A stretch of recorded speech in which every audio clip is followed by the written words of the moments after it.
Hi guys, I'm Miss Trowbridge. I'm a third grade teacher at Lansing Elementary, and your ELA lessons today on your board have to do with two books, The Other Side and Each Kindness. So I'm going to kind of go through the PowerPoint that you'll be using to navigate these books and some of the lessons for this week. Our first book is The Other Side. We're going to talk about points of view.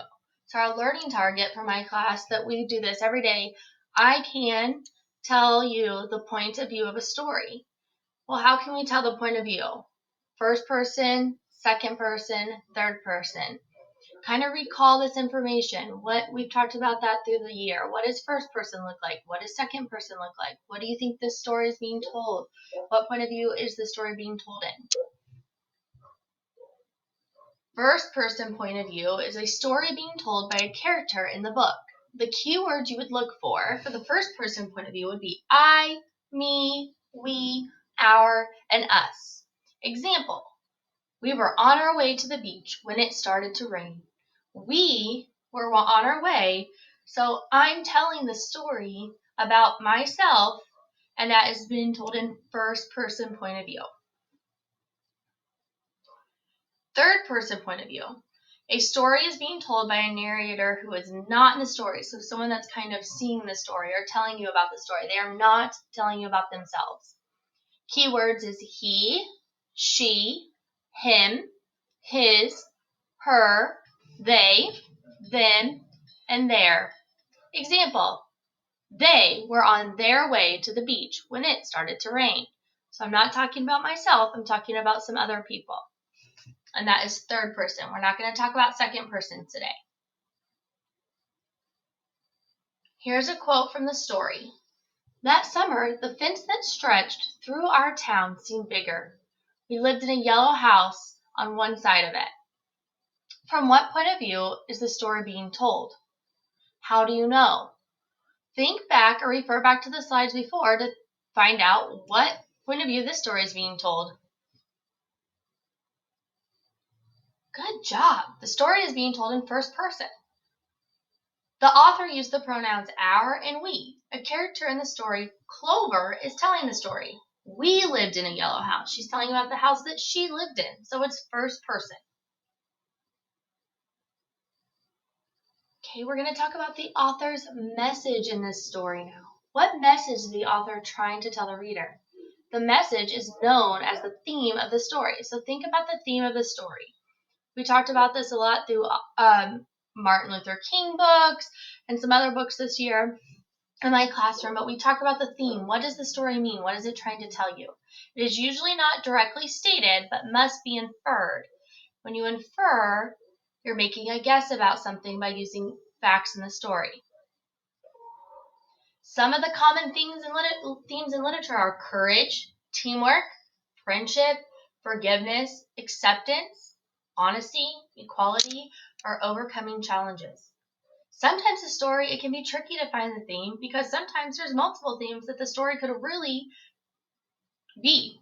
It could maybe be courage and forgiveness. It could maybe be teamwork and friendship because those go hand in hand. So really think about what the theme of this story was. I want you to write, it's time to journal. You can either journal on your Seesaw page for your teacher. You can journal just on notebook paper and take a picture of it and send it to your teacher through what your teacher has directed you to do that. So through Seesaw, through Remind, through email, talk to your parents and ask them. Tell me what you think the theme of The Other Side is. What evidence from the text helped you determine the message? Evidence. What does evidence mean? Evidence in the text is words pulled out of the text, so maybe you need to rewatch it on YouTube or go through the book and see what evidence makes you think that the story's theme is what you chose. Friendship, courage, equality. The author wants us to know we shouldn't choose our friends based on the color of their skin. We should choose friends because of the way they treat us. So that these are all themes that the story could be.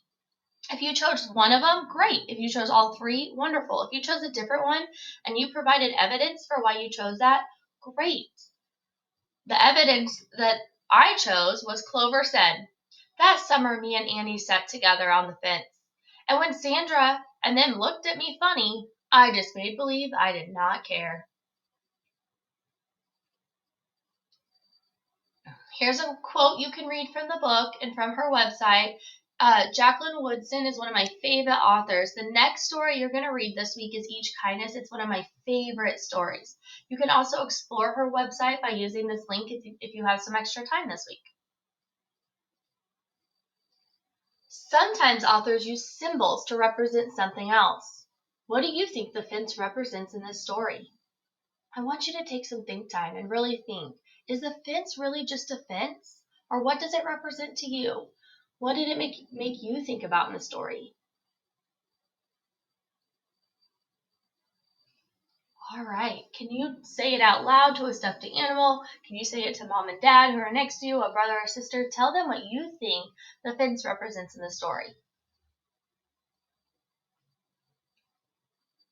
10, 9, 8, 7, 6, 5, 4, 3, 2, 1. Great job, guys. The fence represents the racial divide between people. It talks about how it separates people. So the fence is kind of describing that divide for the houses and the friends. That's what it represents in the story. If you had something different that you thought of, I would love to hear your answers. I'm sure your teacher would too. So go ahead and upload those answers or write those answers on Seesaw. Or write them on a paper and send a little screenshot to your teacher. Here's an example of the divide. We talked about this during Black History Month, but the white and the color sinks used to be separate, or sinks are water fountains, and schools and everything else used to be separated. So that's kind of what our fence is representing in this story. What does it mean when Annie says, someday somebody's going to come along and knock this old fence down? So if the fence is representing separating the friends and the friendship, what does she mean by one day someone's going to come knock this fence down? I want you to think about that. Have some more think time. Okay, now say it out loud. You can say it in a funny voice. You can kind of just write it down. You can just say it to yourself. Say it at the computer screen. What do you think the author means by this?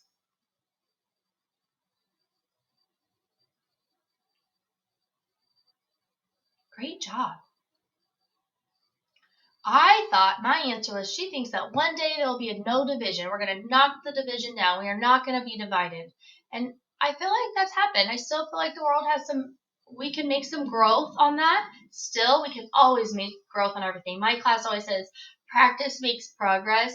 So the more we're kind and practice being kind to people, no matter what they look like or who they are, then we can get better and better each day. We will never be perfect, but practice makes progress. Okay, our next story for the week will be Each Kindness. I said before, this is one of my favorite stories. I'm excited to share this story with everyone in third grade. Let's first talk about the genre. I can name the genre in the text. Okay, well, there's a lot of genres. We've talked about fairy tales and some different genres this year. And a genre is a category, kind, class, group, or sort, and type. What do you think the genre of this story might be? If you need to take a second and look at the cover on YouTube, I actually have the cover right here. This is one of my favorite stories, so I have it, and it's at my home. I read it to my own kids. So look at the cover.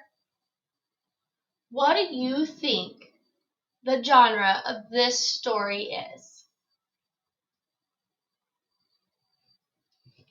Okay, give yourselves a thumb up if you feel like you have the genre. We're going to learn.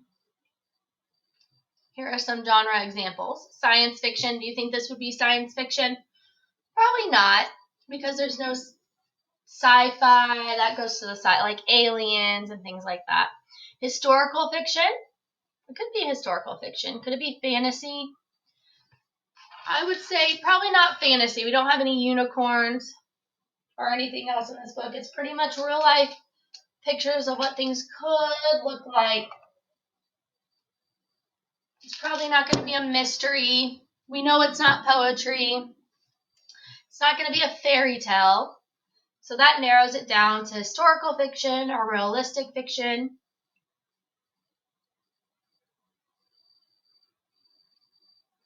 And it can be an autobiography, a biography, informational. And for each kindness, we are going to be reading a realistic fiction story. How do you know? Well, this story could really happen, and maybe it did happen or something similar to it in history. We just don't know everything that's happened in history. This is what makes it realistic. This is not an actual account of somebody's life that actually happened. It didn't really happen that we know of, but it could happen. The characters are make-believe, and that's what makes it fictional.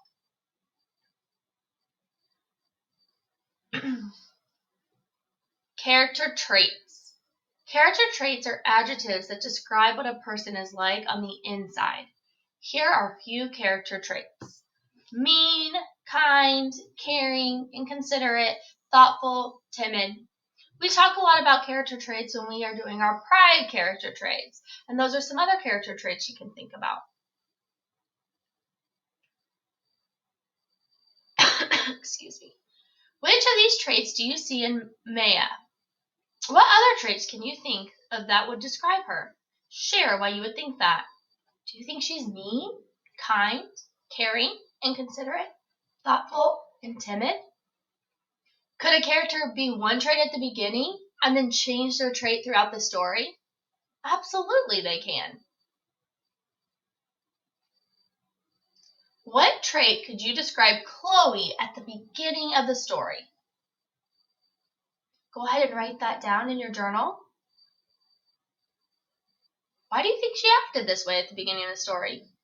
Think to yourself, why did she act this way?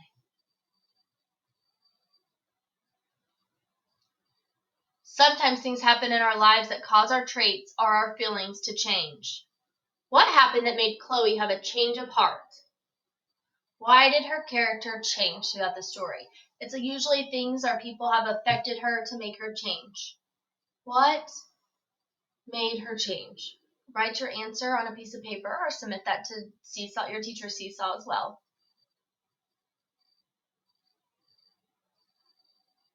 What traits would you describe Chloe at the end of the story? What evidence supports your answer? Write your answer on a piece of paper and submit it through Seesaw. And remember, evidence is finding things in the text. So if you need to go back, and if you have the book at home, you can read it at home. If you don't have the book at home, it's on YouTube, so you can rewatch that book and find evidence from the text that supports your answer. And you can always pause this or go back at the very end and write these and go through the PowerPoint again to write your answers and submit to your teacher. And then we're going to end on this quote. One kind word can change someone's entire day. I know we are stuck at home with each other, and my kids, for example, are really having a hard time getting along right now. So a goal for them, I said, is to say one kind thing to each other. Dawson's having trouble with it because he's only 2. But Scarlett has really tried to make one kind gesture to everyone in the house. And although she's not doing perfectly, practice is making progress for her, and she is working really hard at trying to remember to be kind to everyone. I want you to try to remember that when you're stuck in the house and you're getting a little frustrated with everyone. Try to think of one kind thing you can do for each person in your household each day. It could be something so simple as writing a note, giving someone a hug, telling your mom or dad or grandma or grandpa or anyone else that you live with that you appreciate something that they have done. All right, guys, I hope you enjoyed these stories. I enjoyed going through the PowerPoint with you. See you next week.